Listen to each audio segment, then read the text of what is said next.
That's what it's all about, and you've got that. Now everybody has to shut the fuck up. Yeah, they do. Everybody has to shut the fuck up. Even the people that said that, oh, Canelo's stop. You were the same people saying Canelo was going to stop him. Yeah, same people that saying Errol Spence was going to stop me. Same people that saying Magimoff was going to stop me. Yep. And so forth. So it just got to the point where they got to accept it now. It's like, man, I've been hating on this dude for so long, you know, and he's just been proving me wrong time after time. It's like, let me just give him his flowers. Forget it, you know. That's beautiful. And for young fighters, it's such a good thing to watch. It's so good for young fighters to have an inspirational figure, to have someone who really does it, and does it perfectly, and does it in a way that is very unusual, because like you're one of the best switch hitters since Marvin Hagler, if not the best, you know, and like that. God, that is such an underrated skill. It was so funny. One of the times you were in here, you were telling me that your coach told you to stop doing that. Yeah. He was like, you need to focus on fighting orthodox the right way instead of switching to southpaw. I was just like, all right, switch southpaw again. Then it was just like, he was like, all right, well, if you're going to do that, we're going to train like that. I was like, all right, let's train like it, because I'm going to keep switching, because it just came so natural. Yeah. I'll be in there, boom, boom, boom, boom, boom, and then I just switch like unthinkable. Bop, bop, bop. Yes. Man, you know, it was just, I win.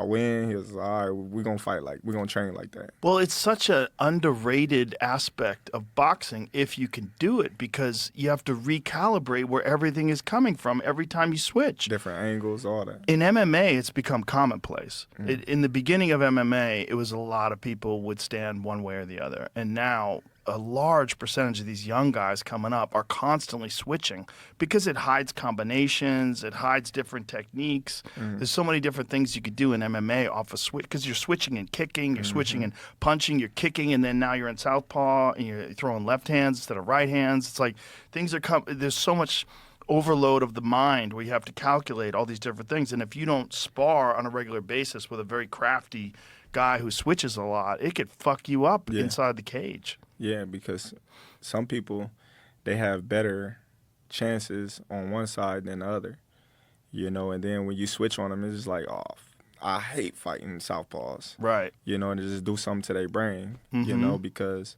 they might be slower moving one way than the other way. Well, everything looks so weird when all of a sudden the jab's on the right side and the left, and then your brain has to like... You got to worry about the hook now instead of the straight. Everything's different. Yeah. It's just, I mean, I wonder how many young fighters are going to see your example and start training that very early in their career now, because I think it's the conventional wisdom was that you have one stance, whether it's southpaw or orthodox, stick with that. There's a few outliers like Hagler, but for the most part, stick with that.